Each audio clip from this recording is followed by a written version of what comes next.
नमस्कार दोस्तों, AI one shots में आपका स्वागत है।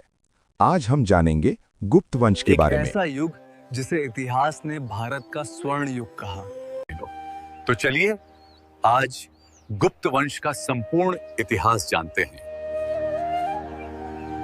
जब मौर्य साम्राज्य का पतन हुआ, भारत की धरती पर एक अजीब सन्नाटा छा गया। कभी चंद्रगुप्त मौर्य और अशोक का विशाल साम्राज्य रहा यह देश अब छोटे छोटे राज्यों में बढ़ चुका था। हर ओर अस्थिरता, भय और विदेशी आक्रमणों की आशंका थी। लोगों के मन में सिर्फ एक ही सवाल था, क्या भारत फिर कभी एक हो पाएगा? और तभी इतिहास के अंधेरे में एक छोटा सा दीप जला। उस दीप का नाम था श्रीगुप्त। श्रीगुप्त कोई महान विजेता नहीं था, लेकिन वह जानता था कि साम्राज्य तलवार से नहीं, नींव से बनते हैं। मैं हूं श्रीगुप्त। मैंने 275 ईस्वी में गुप्त वंश की स्थापना की थी। यहीं से शुरू हुआ गुप्त साम्राज्य।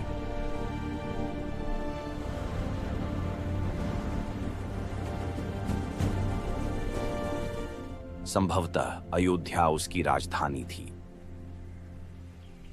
उसके बाद आया उसका पुत्र घटोत्कच। घटोत्कच ने समझ लिया था कि सिर्फ युद्ध नहीं, राजनीतिक रिश्ते भी शक्तिशाली होते हैं। इसी सोच के साथ शुरू हुए गुप्त लिच्छवी संबंध। यही वह बीज था जो आगे चलकर इतिहास बदलने वाला था। अब मंच पर आते हैं चंद्रगुप्त प्रथम। यह वह शासक था जिसने रिश्तों को हथियार बना लिया। उसने लिच्छवी राजकुमारी कुमार देवी से विवाह किया। यह विवाह प्रेम से ज्यादा रणनीति का प्रतीक था। इस एक निर्णय से गुप्तों को वैधता मिली, उत्तर भारत का समर्थन मिला और शक्ति का संतुलन बदल गया। मैं चंद्रगुप्त प्रथम आज 319 ईस्वी में गुप्त संवत की शुरुआत करता हूं बादशाह। यह घोषणा थी कि अब भारत में एक नया युग शुरू हो चुका है। इतना ही नहीं, उसने अपने जीवन काल में ही अपने पुत्र को सत्ता सौंप दी। उस पुत्र का नाम था समुद्रगुप्त। समुद्रगुप्त इतिहास का वह योद्धा जो तलवार भी चलाता था और वीणा भी बजाता था। इसने आर्यावर्त के 9 शासकों को और दक्षिणावर्त के 12 राजाओं को पराजित किया। इन्हीं विजयों के कारण इतिहासकार विंसेंट स्मिथ ने उसे कहा, भारत का नेपोलियन। लेकिन उसकी नीति सिर्फ विनाश की नहीं थी। कई राजाओं को पराजित कर उसने वापस उनकी सत्ता लौटा दी, क्योंकि वह जानता था स्थायी साम्राज्य भय से नहीं, सम्मान से चलता है। समुद्रगुप्त की उपलब्धियों का विवरण उसके दरबारी कवि एवं संधि विग्राहिक हरिशेन द्वारा लिखित प्रयाग प्रशस्ति से झांत होता है। समुद्रगुप्त संगीत प्रेमी था। ऐसा अनुमान उसके सिक्कों पर उसे वीणा वादन करते हुए दिखाया जाने से लगाया गया है। समुद्रगुप्त ने अपनी राजधानी पाटलिपुत्र को भी बनाया था। समुद्रगुप्त के बाद कहानी में एक बड़ा ट्विस्ट आता है। समुद्रगुप्त के बाद गुप्त सिंहासन पर बैठा चंद्रगुप्त द्वितीय। लेकिन क्या आप जानते हैं कि समुद्रगुप्त और महान चंद्रगुप्त द्वितीय के बीच एक और राजा था? उसका नाम था रामगुप्त। कहा जाता है कि रामगुप्त एक कायर राजा था। जब शकों ने आक्रमण किया तो उसने अपनी पत्नी ध्रुव देवी को दुश्मनों को सौंपने का शर्मनाक समझौता कर लिया। लेकिन उसका छोटा भाई चंद्रगुप्त द्वितीय ये सहन नहीं कर सका। उसने स्त्री का वेश धारण किया, शक राजा के शिविर में घुसा और शक राजा का वध कर दिया। बाद में उसने रामगुप्त को हटाकर सत्ता संभाली।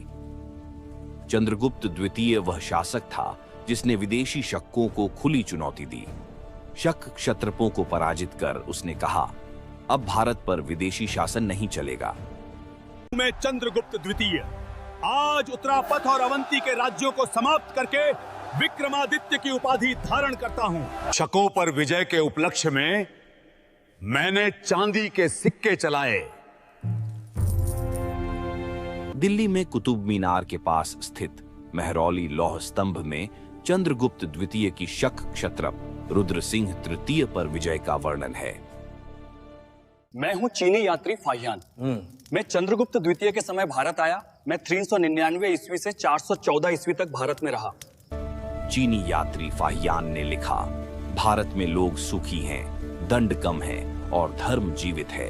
चंद्रगुप्त द्वितीय का समय सिर्फ राजनीतिक नहीं, सांस्कृतिक क्रांति का समय था।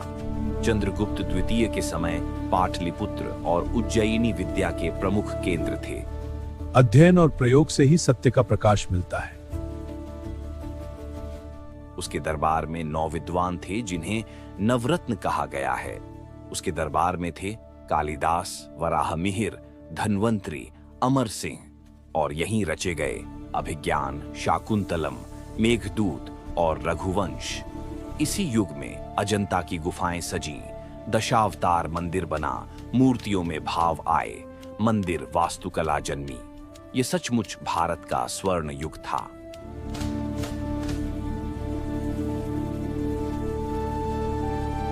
चंद्रगुप्त द्वितीय के बाद कुमारगुप्त प्रथम राजा बना। कुमारगुप्त ने सर्वप्रथम गुप्त मुद्राओं पर गरुड़ के स्थान पर मयूर को अंकित करवाना प्रारंभ किया। मैं कुमारगुप्त प्रथम। मैंने 427 ईस्वी में नालंदा विश्वविद्यालय की स्थापना की। नालंदा विश्वविद्यालय ज्ञान का ऐसा केंद्र था जहां एशिया भर से विद्यार्थी आते थे। लेकिन समय बदल रहा था। उसके बाद सत्ता संभाली स्कंदगुप्त ने। उसके सामने खड़ा था भयंकर संकट, हूणों का आक्रमण। स्कंदगुप्त ने वीरता से मुकाबला किया, लेकिन साम्राज्य अब कमजोर होने लगा था। फिर भी इतिहास ने उसे कहा, गुप्तों का अंतिम महान शासक। ये थे गुप्त वंश के महान शासक। 570 ईस्वी के आसपास गुप्त साम्राज्य का अंत हो गया था। अब आप कमेंट में बताएं कि गुप्त वंश का अंतिम शासक कौन था। लेकिन गुप्त काल कभी समाप्त नहीं हुआ, क्योंकि मंदिर आज भी खड़े हैं, कालिदास आज भी जीवित हैं, आर्यभट्ट आज भी विज्ञान में चमकते हैं। इसीलिए इतिहासकार बर्नेट ने कहा, भारतीय इतिहास में गुप्त काल का वही स्थान है जो यूनानी इतिहास में पेरिक्लीस का। गुप्त काल में विष्णु शर्मा द्वारा लिखित पंचतंत्र को संसार का सर्वाधिक प्रचलित ग्रंथ माना जाता है। बाइबल के बाद इसका स्थान दूसरा है। आर्यभट्ट ने आर्यभट्टियम एवं सूर्य सिद्धांत नामक ग्रंथ लिखे। इसी ने सर्वप्रथम बताया कि पृथ्वी सूर्य के चारों ओर घूमती है। वीडियो अच्छी लगी हो तो लाइक जरूर करें और ऐसे ही इतिहास जानने के लिए चैनल सब्सक्राइब करें। धन्यवाद।